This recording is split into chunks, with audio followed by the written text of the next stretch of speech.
wa qubhihi, dan celanya pekerjaan itu syar'an secara syariat, wa dzauqan, dan pertimbangan yang sehat ataupun yang akan ke tata krama, kesopanan.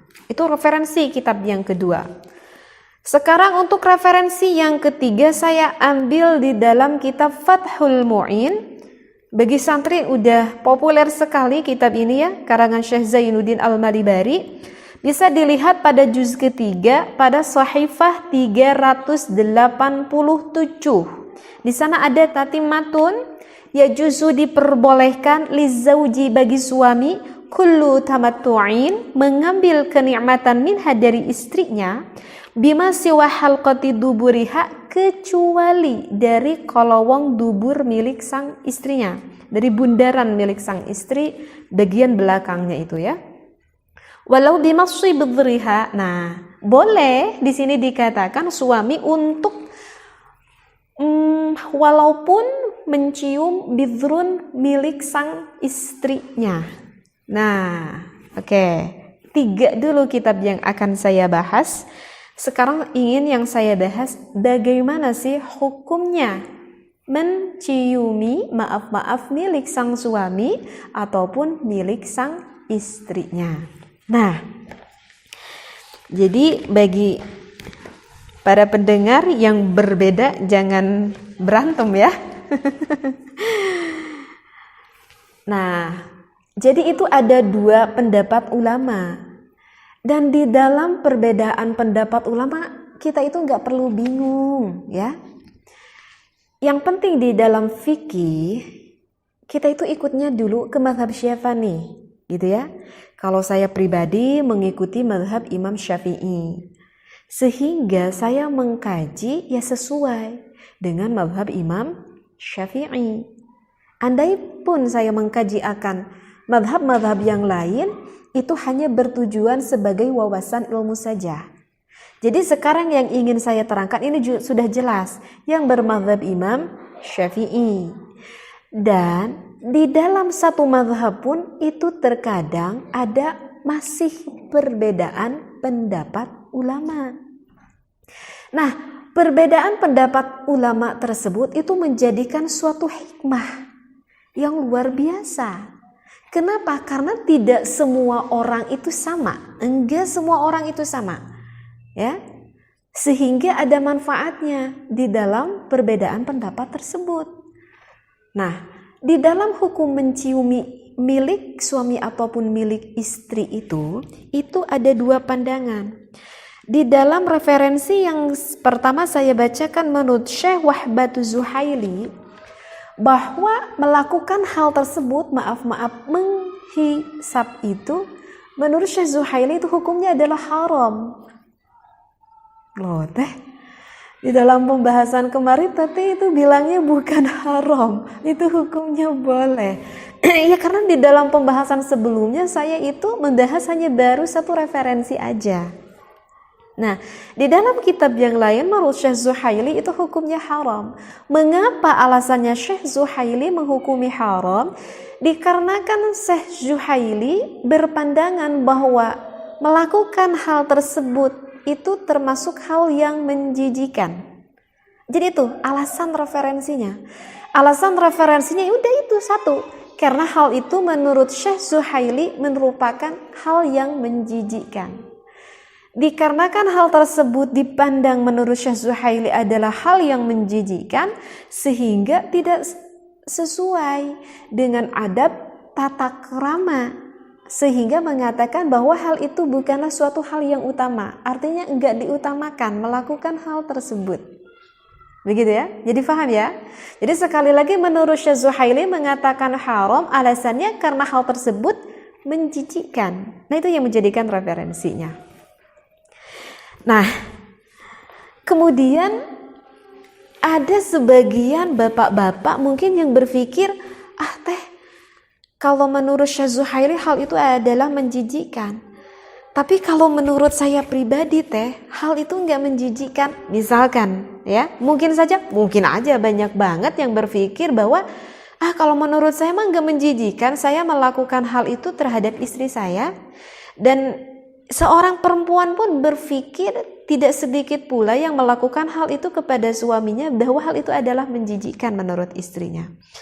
Dan suaminya berkata, ketika saya melakukan hal itu kepada istri saya, justru saya merasa puas dan merasa senang sekali ketika melakukan hal itu. Kenapa kamu merasa senang, wahai suami? Itu dikarenakan istri saya itu sepertinya nikmat sekali jika saya lakukan hal tersebut. Ketika berhubungan dengan saya, kelihatannya seperti menikmati akan hal itu. Kelihatannya seperti maaf-maaf, seperti sangat menikmati, sehingga terlihat seperti enaklah melakukan hal tersebut. Sehingga ada rasa kepuasan di dalam hati saya ketika saya melihat istri saya tampak melihat senang. Paham ya yang saya maksudkan? Nah, mungkin saja bagi sebagian orang berpikir tidak sependapat apa yang dikatakan menurut Syekh Zuhaili. Menurut Syekh Zuhaili itu adalah hal yang menjijikan. Tetapi mungkin saja bagi sebagian orang hal itu tidaklah menjijikan. Nah, oleh karena itu ada pandangan dari ulama yang lain. Di dalam kitab Fathul Mu'in dikatakan menurut Syekh Zainuddin Al-Malibari, yajuzu, hukumnya adalah diperbolehkan. Sehingga untuk pandangan pendapat ulama yang kedua menghukumi boleh. Kalau istrinya memang menyukai hal itu dan istrinya juga tidak merasa keberatan untuk dilakukan hal itu, maka menurut Syekh Zainuddin Al-Malibari boleh. Karena bertujuan kita ingin memberikan kebahagiaan kepada istri kita, dan istri kita juga bertujuan ingin memberikan kebahagiaan kepada sang suaminya. Paham? Jadi di dalam perbedaan pendapat ulama tersebut itu sebetulnya mengandung hikmah yang besar, yang luar biasa sekali. Oke, bagi sebagian orang yang merasa hal itu, saya sependapat nih dengan apa yang dikatakan Syekh Zainuddin, karena saya tuh merasa jijik kalau melakukan itu kepada suami saya. Gitu. Dan suami saya melakukan hal kepada saya juga gak mau karena saya merasa jijik misalkan.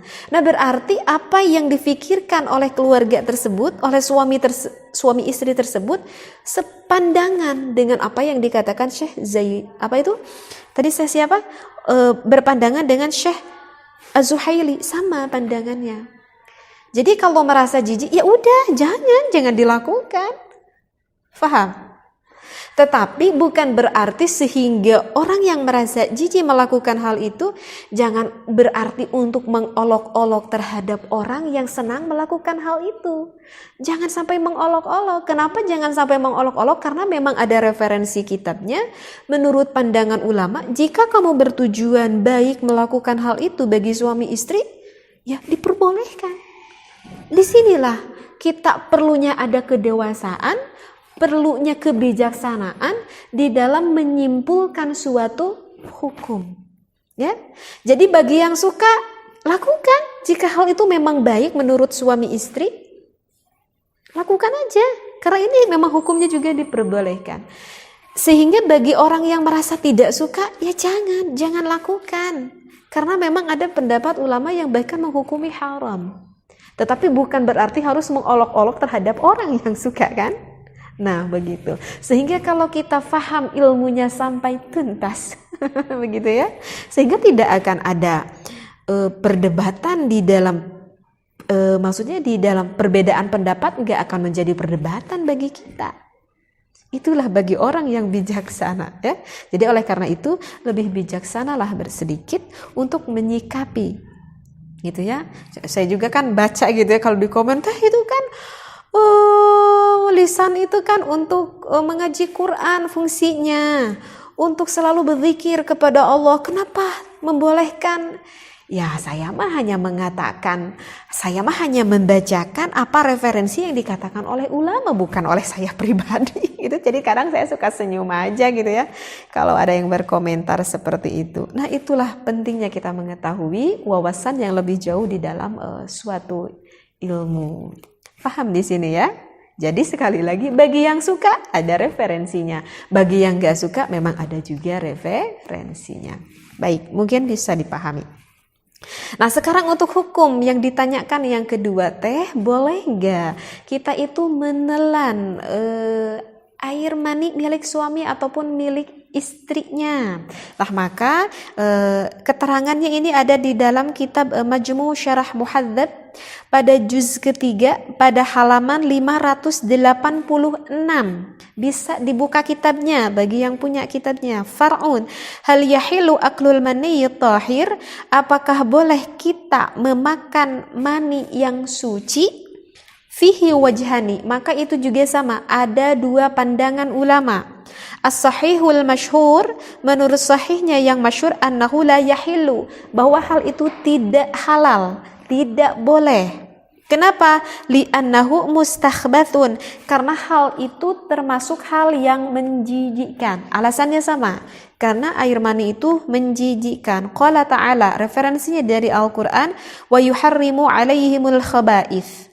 Gitu ya, wa yuharrimu diharamkan. Jadi khaba'ith ini adalah hal-hal yang menjijikkan, itu adalah diharamkan. Kalau kita lihat dari maknanya, wa yuharrimu ini maknanya mubalaghah ya. Dan khaba'ith ini multitafsir. Artinya multitafsir, hal yang menjijikkan itu kan banyak, bukan hanya air mani saja, banyak hal yang menjijikkan. Pokoknya setiap yang dianggap hal yang menjijikkan itu haram. Seperti itu. Sekarang untuk pandangan ulama yang kedua, wathani, dan untuk pandangan ulama yang kedua, yajuzu, diperbolehkan. Wa huwa qaulu Syekh Abi Zaidul Marwazi.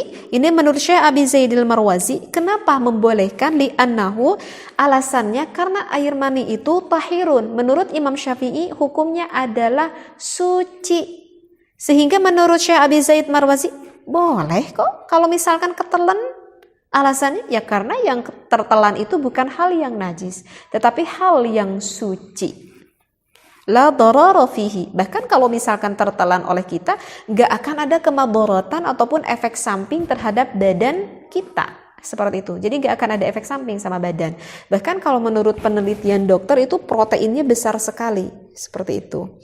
Jadi apakah boleh tidaknya itu ada dua pandangan ulama, yaitu kembali lagi kepada kita. Ya, kembali lagi kepada kita. Kalau saya pribadi hal itu kalau menurut saya hal itu sangat menjijikan banget. Kalau menurut saya nggak tahu bagi para pendengar hal itu menjijikan nggak? Kalau menurut saya hal itu sangat menjijikan sekali ya. Kalau misalkan tertelan itu kayaknya menjijikan banget gitu. Dan saya kan nggak berani seperti itu.